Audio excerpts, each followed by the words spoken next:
Hi, my name is Nick Burnham and I'm here for Motor Boat Yachting today aboard an interesting used boat. We're here aboard a Hardy 50. Now Hardy are built up in Norfolk.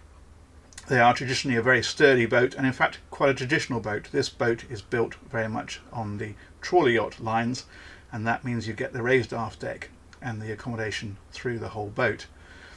On the outside of the boat, one of the nice things about it is the very wide side decks. You've got 15-inch wide decks all the way around the boat. It makes it very easy to move around, and you have very high rails, so the whole outside of the boat is accessible at sea or in port.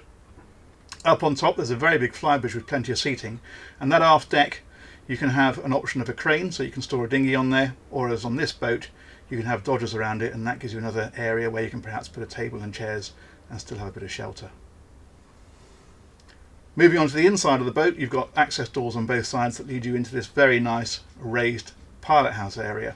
There's a couple of very serious seats here which pretty much sum up the boat. They're a pair of cab suspension seats and they are an exceptionally comfortable place to sit and while away the hours while you're out at sea. Behind me here there's also some stairs up to the flybridge, so you can go up and down to the flybridge without going out onto the side decks, and there's a nice dinette area on this level as well.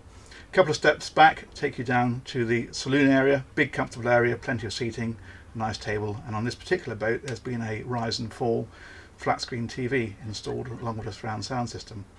Further aft, that raised deck gives you a fantastic aft cabin. It feels more like a bedroom than a cabin. It's got a central bed, walk around all the way around it, masses of headroom, masses of storage, and of course an ensuite.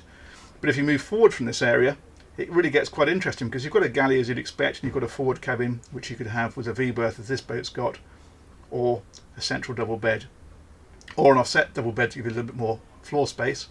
But as you then move back along the port side, you'll find another cabin with bunk beds in, and then back behind that there's a small toilet compartment which can be used as day heads or for that cabin at night, because both of the cabins at either end are en suite. But move back beyond that and you find a utility room. Very unusual feature on a boat of this sort of size, but there's a washing machine and a dryer in there, there's a full height freezer, there's even a little workbench. And then back behind that you've got a waterproof door through to your engine room. On this particular boat it's fitted with a MAN 800 horsepower diesels. That's an upgrade actually. Most of the earlier boats had cats, the last 3 or 4 had the bigger MANs. So they're 800 horsepower each, and that gives the boat a phenomenal turn of speed. On a trawler yacht, typically with a semi displacement hull, you're normally expecting speeds in the sort of high teens, low 20s, but with these engines in, the owner of this boat tells me it'll reach over 30 knots, and that's really travelling for a boat of this size and weight. It's a category A boat. It means it's a proper offshore serious boat, and it's a boat designed to really get you there and to give you tremendous comfort when you arrive.